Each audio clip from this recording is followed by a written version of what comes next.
I think many of us want to respond gently. I think that is our heart's desire, but there's reality and real life tensions like parenting struggles, marriage disagreements, church conflict, and even social media conversations. It can be really difficult for us to respond in that way. So, what are some practical ways we can begin cultivating gentleness in those moments? I think I think it really starts outside of those moments and learning to connect with God and learning to abide with him outside of those moments so that when we're in those moments, it's like there's more of Jesus in us already. But there's verses in like First Peter 2, it says that Jesus continued entrusting himself to the one who judges justly, which is why he didn't need to take vengeance. Learning as we're abiding in Christ who Jesus is and who God is, and that we can entrust him to the one who judges justly.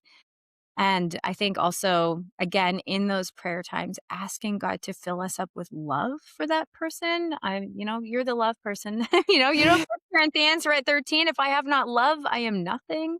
So if I can have all the scathing remarks, or if I am right all the time, but I have not love, I am nothing. So asking God to fill us up with love for that person is one step to gentleness. And then again, praying. I think we need to ask God for humility in all situations. In the New Testament, gentleness and humility are very often partnered together in a verse when it talks about, all these things that you should put on, like compassion, kindness, gentleness, and humility. Those things are often just stuck together, gentleness and humility. So I don't think that we can be truly gentle until we're humble. And it takes humility to be humble. That sounds like a dumb thing to say, but you have to acknowledge that maybe you aren't right all the time and that maybe other people have a valid opinion or that you are not always the perfect parent. And so that makes a big difference. So trusting, first of all, knowing the God who judges justly and trusting him.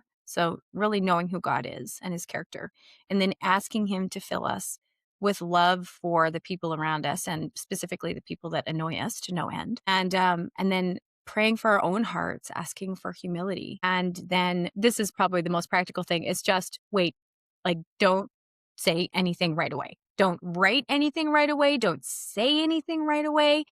And that's why I think that gentleness is also very intricately entwined with self-control because we have to learn to just take a breath. I don't have to say anything. I don't have to rebut right away or have a witty saying or fix their opinion and tell them the truth. I can just wait. And so this has been a big deal for me actually in my parenting is I used to react to everything all the time, especially when I started homeschooling. I started homeschooling when my kids were in elementary school, so they weren't like haven't always done it. And it was hard for me to learn to be teacher and mom.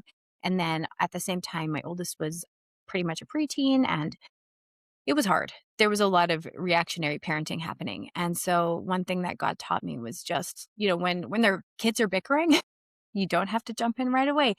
Wait, take a breath, pray. And then when I go in, I'm so much more likely to go in with wisdom and gentleness and not just like yelling, okay, everybody stop right now. So it makes a huge difference but I had to kind of center myself in Christ in that moment, but also beforehand.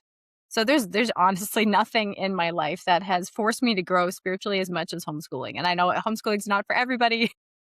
For me, I think God was like, girl, you got to homeschool because you got a lot of growing to do. Sanctification. Yeah.